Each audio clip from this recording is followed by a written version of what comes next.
My house was my fortress, a refuge carved out after 2 decades in law enforcement, clawing my way from a rookie cop in the city's roughest corners to the chief's office. I'm James Carter, 52, and all I ever wanted was peace. My late wife, Emily, and I had dreamed of a quiet life in a sturdy brick home on a sleepy cul-de-sac in Oakwood Hills, a suburban pocket outside Atlanta. We picked this place together, a single-story rancher with a small yard where the only sound was the whisper of wind through maple trees. After Emily passed, the silence in those rooms was heavy with her memory, but it was mine. I'd earned it. For a year, it was exactly Theta's sanctuary where I could shed the weight of my badge and just be a man. Then trouble came knocking, and it wasn't subtle. It started with my neighbor, Linda Grayson, a woman with a sharp tongue and a grip on the neighborhood like she owned it. She was the kind of person who measured her worth by how many HOA rules she could enforce. To her, I was just the guy in the old Miller place, a black widower who didn't fit her vision of doctors and CEOs. Her first move was a note on my windshield, written on fancy paper, complaining my trash cans were 2 inches too close to her property line. I moved them. A week later, another note of me grass was a 1/4 inch too tall. I mowed it. These weren't about cans or grass. They were about power. Linda was testing me, probing for weakness, and I wasn't going to give her the satisfaction of a fight. I had bigger problems. The city was reeling from a slick car theft ring, young, tech-savvy thieves who could hack key fobs and vanish with a $100,000 car in under a minute. My days were filled with angry council members, shaken victims, and dead-end leads. Linda's notes were petty noise. Then her son, Ethan, came home from college for the summer. He was 19, all swagger and bleach blonde hair, driving a screaming red Corvette that roared at all hours. He and his buddies left beer cans on my lawn, their laughter echoing past midnight. I'd pick them up, toss them in the recycling, and move on. I told myself it was just kids being kids. I chose peace. But peace has a price. The real storm hit on a Tuesday. I'd taken a rare day off, no phone, no emails, just me, a pepperoni pizza, and a cheesy action flick. I was sprawled on my couch in a tank top and sweatpants, the AC humming, when the doorbell went off like a machine gun. I groaned, paused the movie, and shuffled to the door, pizza slice in hand. Through the peephole, I saw Ethan, bouncing on his toes, and a nervous-looking girl about his age, clutching a designer purse. I opened the door, leaning against the frame, and took a bite of pizza. "Can I help you?" I asked, eyebrows raised. Ethan blinked, thrown off by my calm.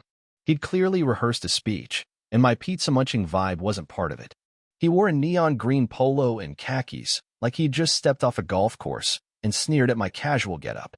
"Yeah, you can help," he snapped, his voice straining for authority. "We need to talk." He gestured to the girl, who forced a thin smile. "We're talking," I said, taking another bite. His eyes narrowed. "My girlfriend and I," he said, puffing up, "are moving in together. We need a place. A nice place."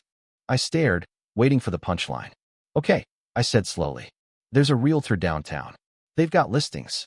He laughed, sharp and incredulous. "No, you're not getting it." He stepped closer, pointing at my chest. "We want this place. This house." The girl shifted, her eyes darting away. I stopped chewing. This wasn't a prank. The venom in his face was real, a mirror of his mother's entitlement, but uglier, rawer. "This house isn't for sale," I said, my voice hardening. That's when he dropped the mask. "Look, let's cut the crap," he spat, his voice rising. "This is a decent neighborhood, and your kind doesn't belong here. You're lowering the tone. Be reasonable. You've got a week to pack up and go." The air crackled. The girl's eyes widened, a flash of shock or fear. My blood boiled, the old anger from my rookie days surging, but I'd faced down worse than this kid. I stayed ice cold. "My kind?" I asked, my voice low and dangerous. He waved a hand. "You know what I mean. My mom knows people, city council, HOA. We can make life hell for you. My dad'll pay a fair price for this dump. Take it."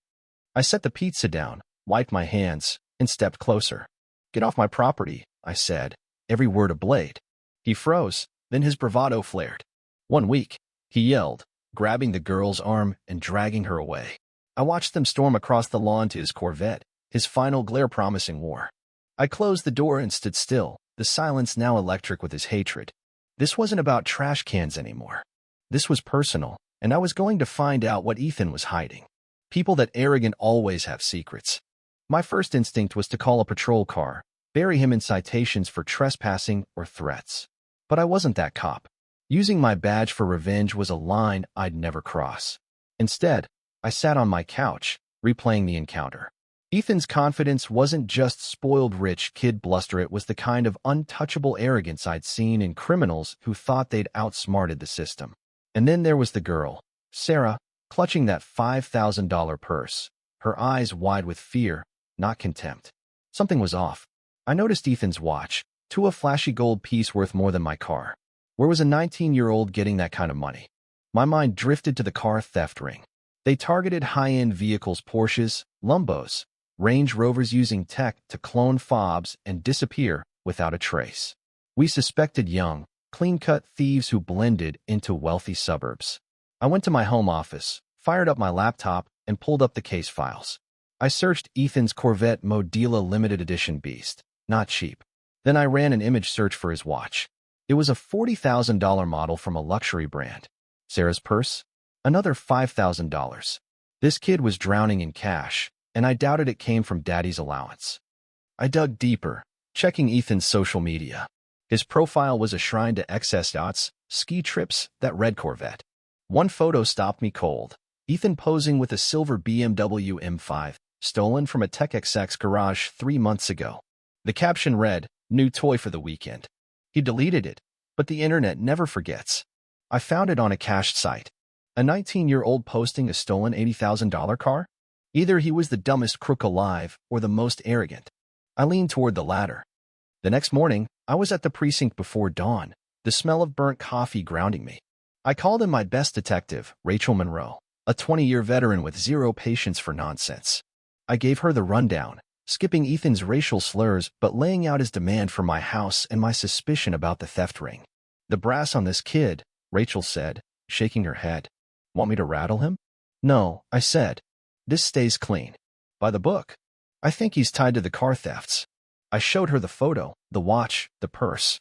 "It's thin," I admitted, but my gut screaming. Rachel got to work, pulling property records to ID Ethan's parents, Linda and Mark Grayson. From there, Ethan's social media gave us his full profile. Sarah, his girlfriend, was tagged in every post, her own account a mirror of his lavish life. Rachel dug into their digital footprints while I dealt with the day job, budget meetings, a press conference, a rookie's disciplinary hearing. But my mind was on that cul-de-sac, where I was both the chief and the outcast. Meanwhile, Linda upped her game.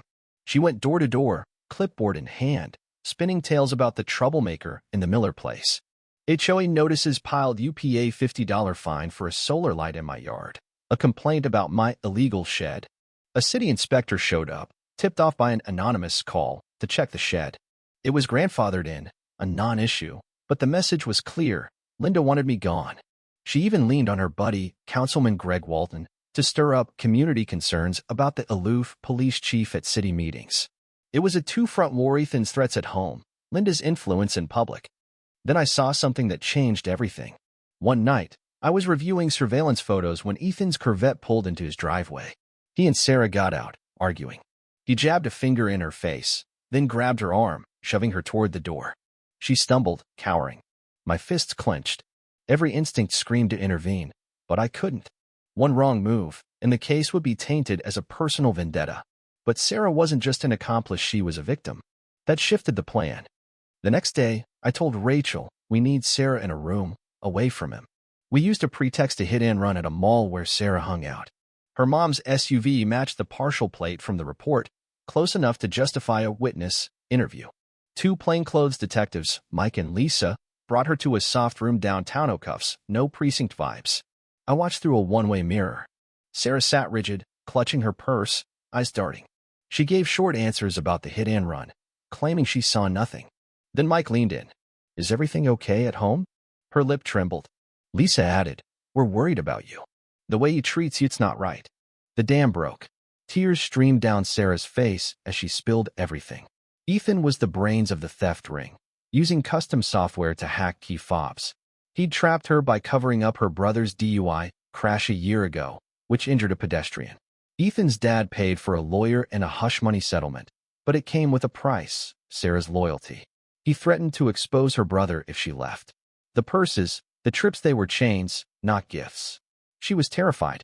Rachel and I listened, my anger turning cold and focused. She's not just a witness, I said. She's a victim. Offer her immunity and protection. Get everything. Sarah agreed, and over days, she laid out the operation. Ethan's two rich kids, Nate and Tyler, stole the cars. A port manager, Carl, took bribes to ship them overseas in ghost containers. Sarah gave us dates, locations, even their next target, a collector's garage with rare supercars. It was the break we needed. We moved fast. Sealed warrants, GPS trackers, cameras at the port. We caught Carl taking a cash drop, recorded Ethan planning the heist. Linda, oblivious, kept up her harassment, another HOA fine, this time for my messy house. Ethan smirked at me across the lawn, thinking he was untouchable. He had no idea the trap was closing. Linda's final play was a meeting with the city manager, Ellen Brooks, and me, to complain about the dangerous Naborm. She thought I was just some retiree. I told Ellen it was personal but tied to a case, asking her to let it play out. Friday morning, I wore my full uniform, badge gleaming, and waited in my office. When Linda, Greg, and Ellen walked in, I turned from the window. Linda's face went white, her smugness evaporating as she saw my nameplate. Chief James Carter. Greg stammered. Linda was speechless. I extended a hand. Ma'am, you wanted to complain about your neighbor. I'm listening. She mumbled something and fled, Greg trailing her. The complaint was dead. That night, we struck. From a command van, I watched Ethan's crew hit the collector's garage. They hacked the security, drove out a Ferrari and a Bugatti, and headed for the port. At my signal, SWAT trucks boxed them in. Ethan tried to ram his way out, but officers dragged him from his wrecked Corvette, cuffing him on the pavement. Across town, Carl was arrested. Ethan saw me in the chaos, his eyes wide with realization. I leaned close. You wanted my house? Prison's got plenty of room. He was booked on a dozen charges. The fallout was brutal. Ethan got 12 years. Nate and Tyler 8 each, Carl 6. Sarah vanished into witness protection. Linda's media blitz, claiming I framed her son, collapsed when we released the evidence photos, audio, Sarah's testimony. Her family faced money laundering probes. Greg resigned. Their house was sold at auction, the Corvette impounded. The HOA folded. Months later, I was back on my couch, pizza in hand, an action movie on. A new family moved in next door, kind, normal, unaware of the war fought there. The cul-de-sac was quiet again, the peace deeper, hard won. Ethan thought he could erase me, but he handed me the key to his downfall. My house, my sanctuary, stood stronger than ever. What do you think? Have you faced bullying or injustice in your own life? Should victims fight back with force, or is justice better served cold, like I did? Share your thoughts in the comments. I want to hear your take.